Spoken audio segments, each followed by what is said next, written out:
Hello, everyone. Thank you for joining and welcome to this webinar. I hope you can all hear me well and see the slides. So before we start, I will quickly introduce myself. So my name is Nadia, and I've been working for 3 years now as a digital forensics and incident response specialist at Oneconsult. So in other words, we carry out forensic analysis to understand what happened and help customers handle and respond to cyber attacks. We also try to raise awareness by writing blog posts and articles and running webinars. So in fact, we hold webinars at least once a month, which we invite you to attend. So today I'd like to address what we see quite often in the incidents we handle, that is the use of emails as an entry point. So here is the agenda of this presentation. So we'll start by pointing out that attackers very often use emails to gain initial access to a company. So to do this, they use what is called phishing. And they just add malicious links or attachments to emails to place malicious software on the victim system. And recipients are usually pressured into opening such malicious attachments or clicking on links, which causes the malware to be downloaded from the internet and executed. So I will show you how to spot this and find out if the attachments are malicious. And I will end this presentation by giving you some recommendations to protect yourself against this.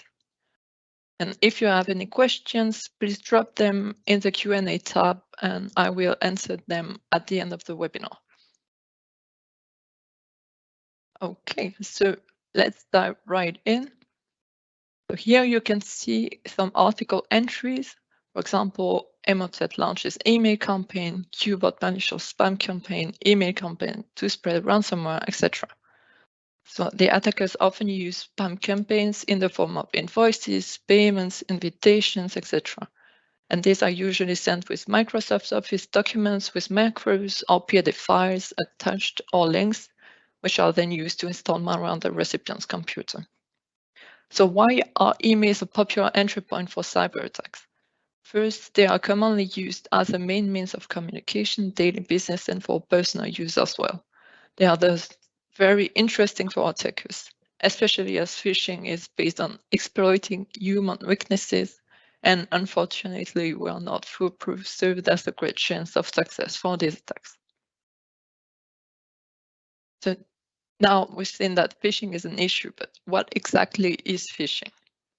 So phishing is composed of the 3 English words, so password, harvesting, and phishing. So they are those emails which appear legitimate, usually contain a link or an attachment, and exploit the good faith of the recipient as well.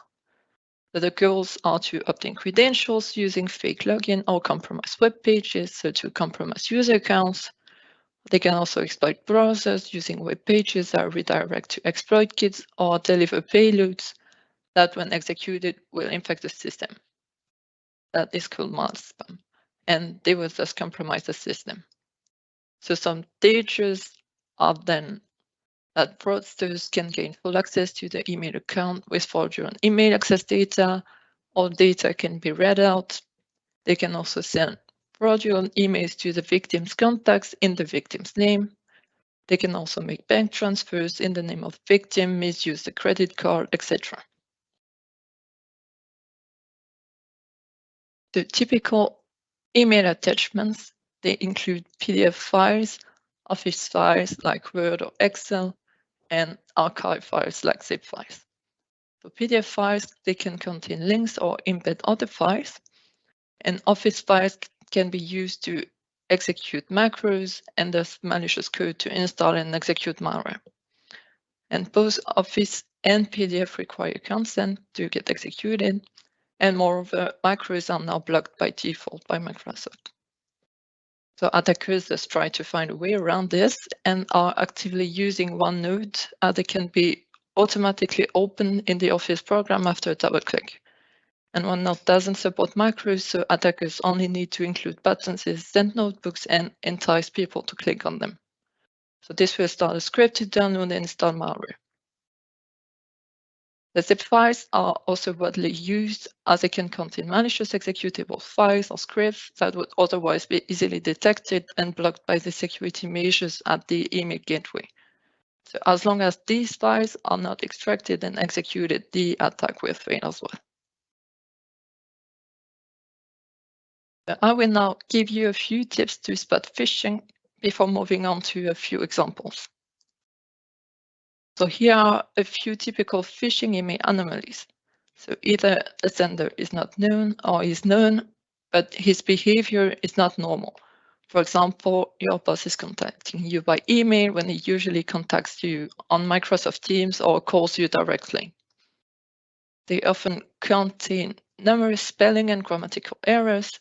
For example, in German, you often see umlauts that cannot be displayed because of a wrong keyboard layout.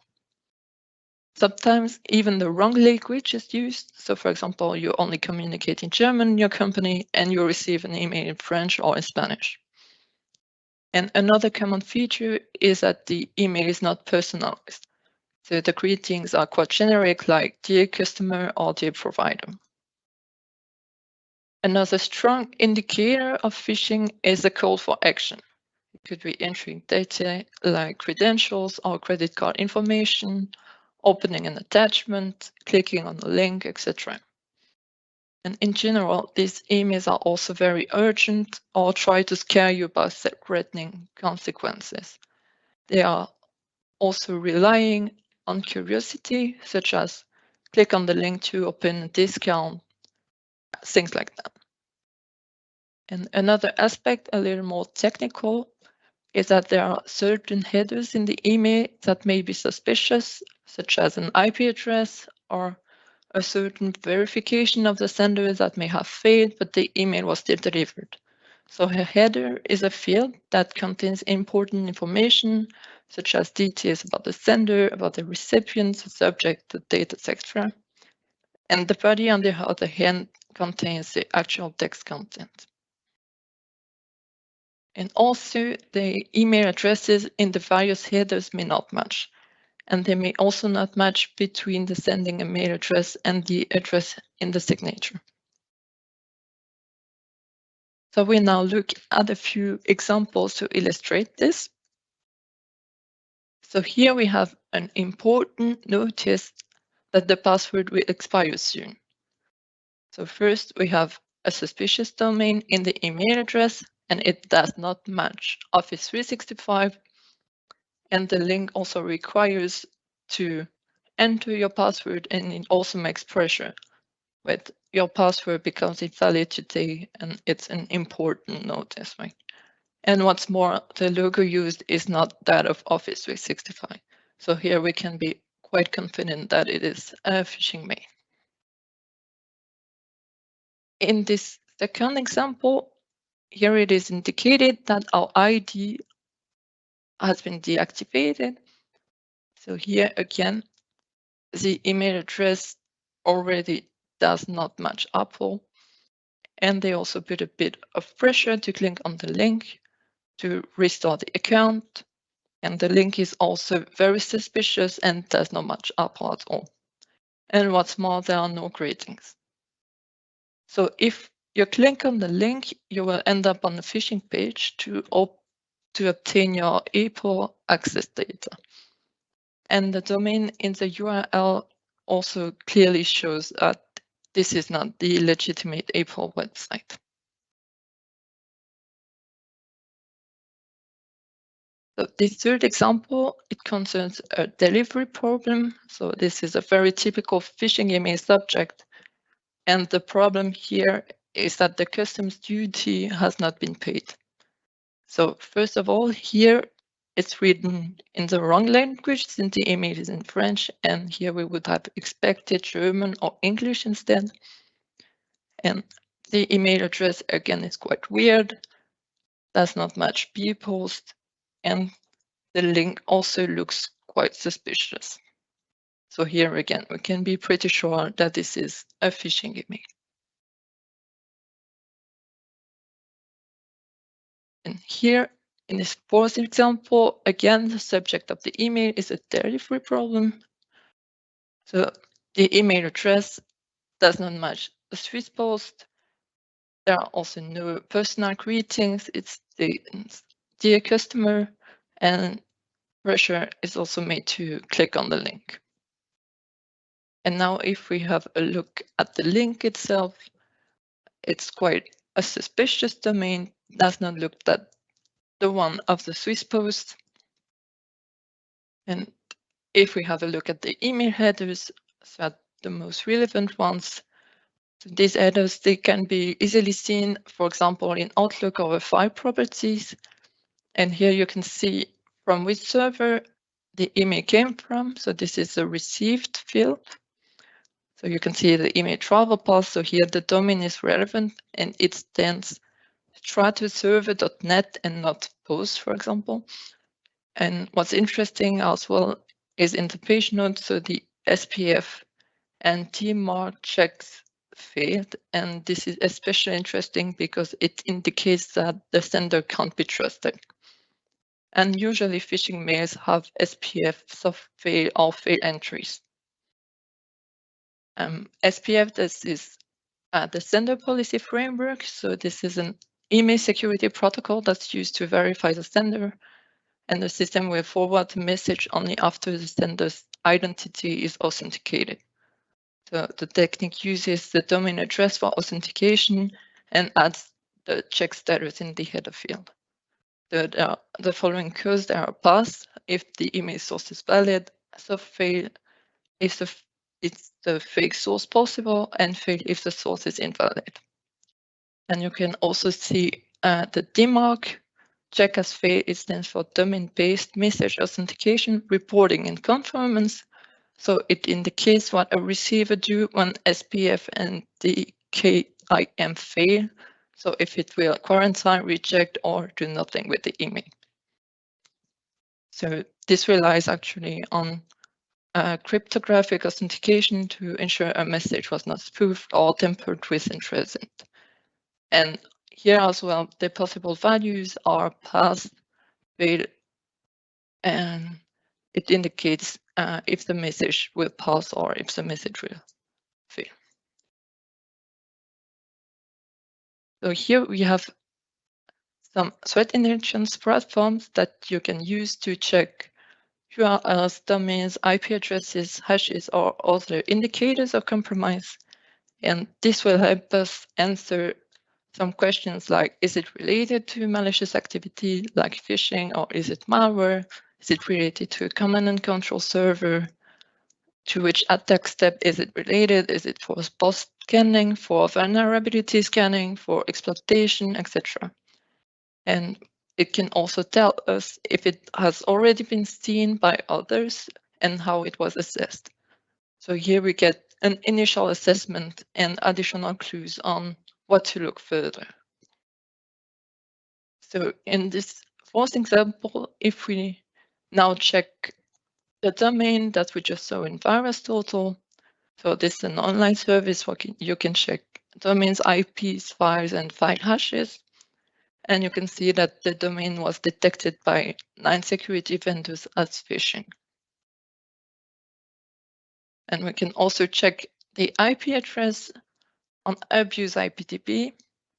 And what's interesting with Abuse IPDB is the number of times it has been reported and when and what category it was. So here we can see that this IP comes from CSIRT, so in Germany, and it's a web hoster, and it was reported once in 2022 for spam. We can also do another check of the suspicious link with URL scan. So this website is especially useful for URLs to suspected phishing websites, to URLs that could be discovered during an investigation, in scripts or in some other logs. And as alternative, you can also use lookyLoo.circuit.lu. So if we now check the domain here as well, we can see we have a screenshot on the right, and there stands the website has been suspended. So at the time that the website was checked by the service, the link was down. But what's here is interesting is the country. So we can see it comes from Indonesia. So we wouldn't expect that for the Swiss post, for example. And the URL and what it should be, then you can see this with the submitted URL and the effective URL. And you can also see the Google Safe browsing check, and here it stands malicious. So after all these verifications, we can be quite confident that this is indeed a phishing email.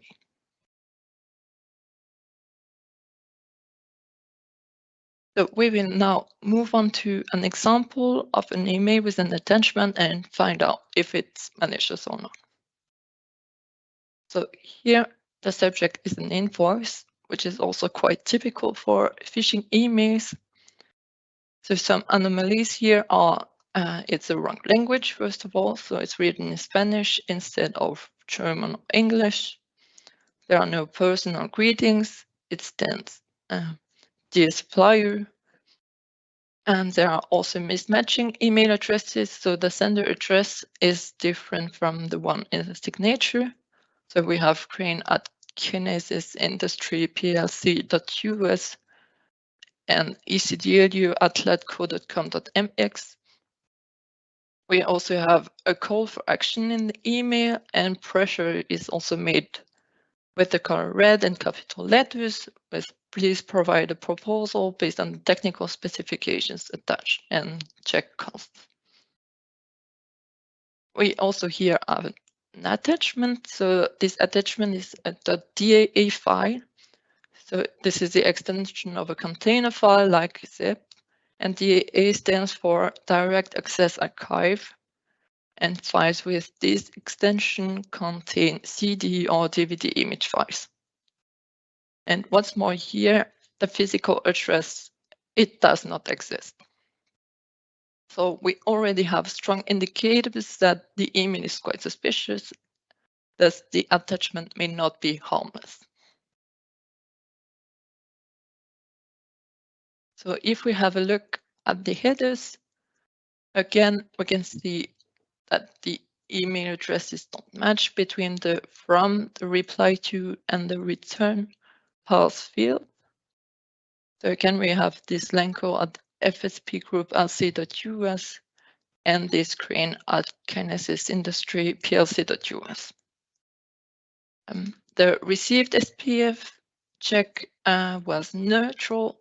So the SPF record explicitly states that it does not assert whether this IP address is authorized to send or not. And in the received field, we can see that the IP address is unknown. So we can check it with abuse IPDB, for example. So here we check this here. We can see that it was reported once for spam and once for DDoS, but it's from a web hosting server. So this check here is quite inconclusive. So before analyzing the attachment, I will briefly explain the overall process for assessing a suspicious file. So first, we will hash the file and look this hash up on online services. So on VirusTools or on Alien Vault or other threat intelligence platform that I've shown you. This doesn't take up too much time and not so much knowledge is required for that as well. Then we will examine the file statically for anomalies. So does it contain embedded code? For example, here, does the DAA file contains an executable file? We will also perform this analysis in a virtual machine so that your host system is not infected in case it is real malware. After that, we can extract the embedded code if present and examine it. So we can decode it or deobfuscate it and understand the nature of the payload and the next infection steps. And last but not least, we can also do a behavioral analysis with typical monitoring tools like Process Hacker to monitor running and started processes, or Wireshark to monitor the network, etc. So you can also do that in a virtual machine, but the easiest way is to use malware sandboxes. There are some of them that are online and free, and some can also perform static analysis. So just a quick warning. So when uploading files on online services, as they are cloud platforms, please don't upload sensitive files there, because they can contain customer information, bank information, etc. And for example, in VirusTotal, if you have a researcher account, you can then download the file. So attackers could do that as well. That's why we should only check hashes, IPs, or domains.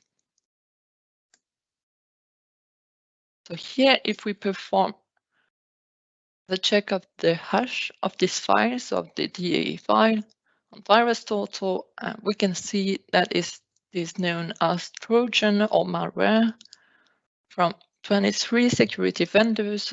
So we now have a very strong indicator that the file is actually malicious.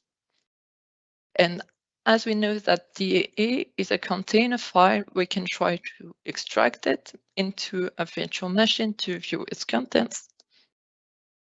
So here we can do that with PowerISO, as DAE is actually a proprietary disk image file format that is used by PowerISO. So we can just open it there and we can see that it contains an executable file.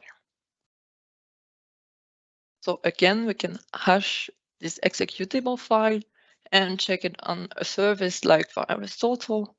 So here we can see that there are more detections when the file is extracted. And it is also known as Trojan on malware.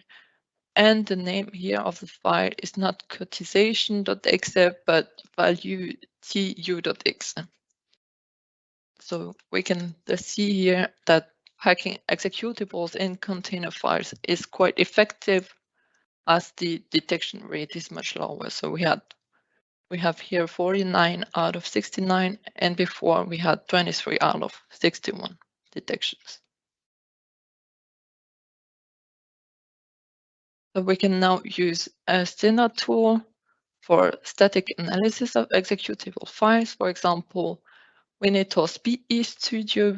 So you can also run this tool in a virtual machine. So it will help to quickly find artifacts to provide an initial assessment of the file, so the executable file here. So it will also check the file directly on VirusTotal if you have internet access in your virtual machine, of course. And here we also have numerous artifacts that indicate malware. So there are strings containing blacklists and functions. So everything that is actually in red here. And the analysis also shows that the original file is called value.tu.exe, so exactly what we saw on VirusTotal. So here we get quite a good idea that this file is really malicious. But the problem with static analysis is that we don't know exactly what the file does. We can certainly analyze which functions it calls, but that requires a great deal of expertise and time. So to speed things up, we're going to perform behavior analysis in an online malware sandbox. So for that, we can use JoSandbox. It's an online malware sandbox, and you can use it for dynamic or behavior analysis. So there is also free version, and there are other online sandboxes as well, like hybrid analysis, etc. So here you can see that the sample was clearly identified as malicious and as a malware form book. And it was identified by Yara rules, as you can see in the signatures.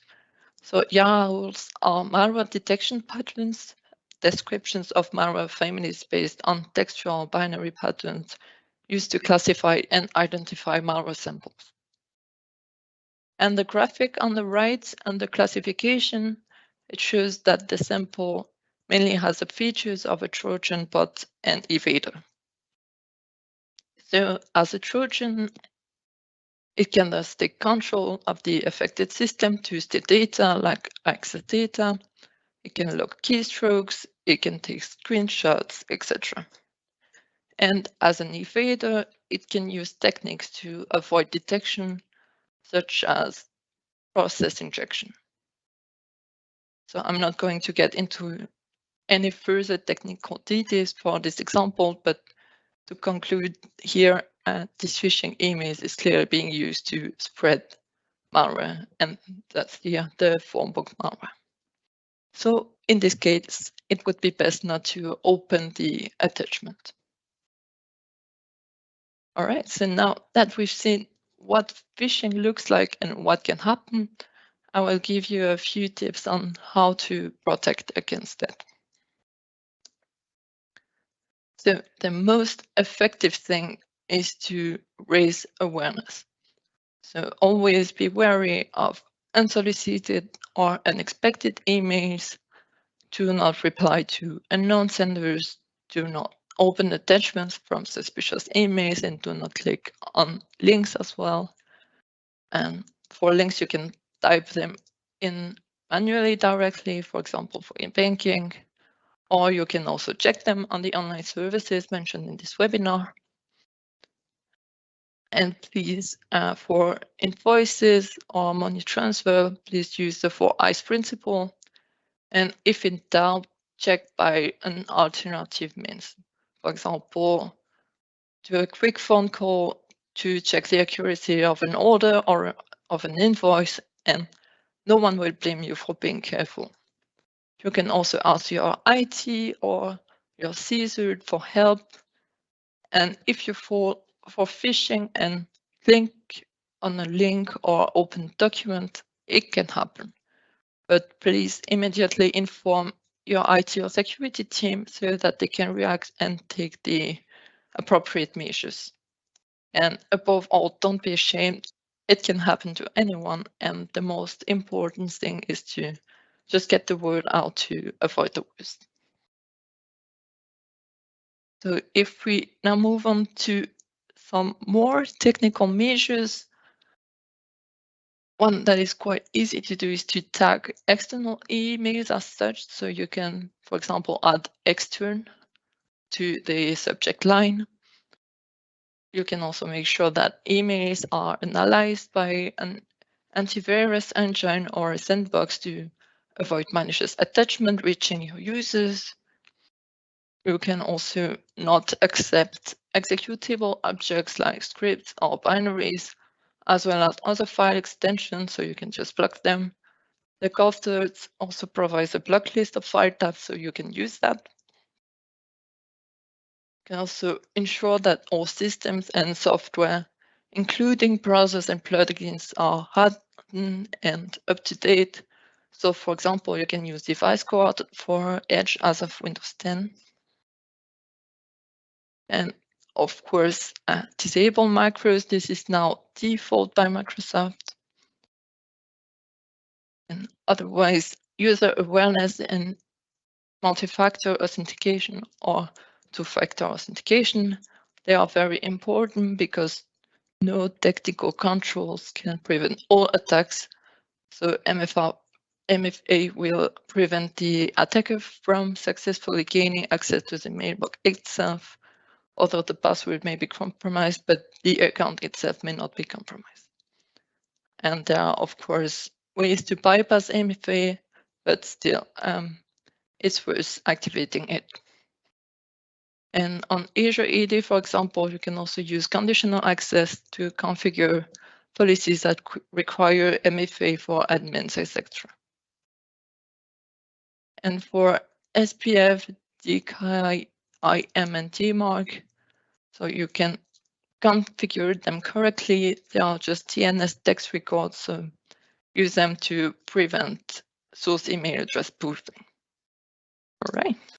So I'd like to thank you again for your attention. And as our motto at Oneconsult says, together against cyber attacks, so that's the only way we'll be able to fight off the attackers. So spread the recommendations I've given you today within your company, even to your family, friends, and so on.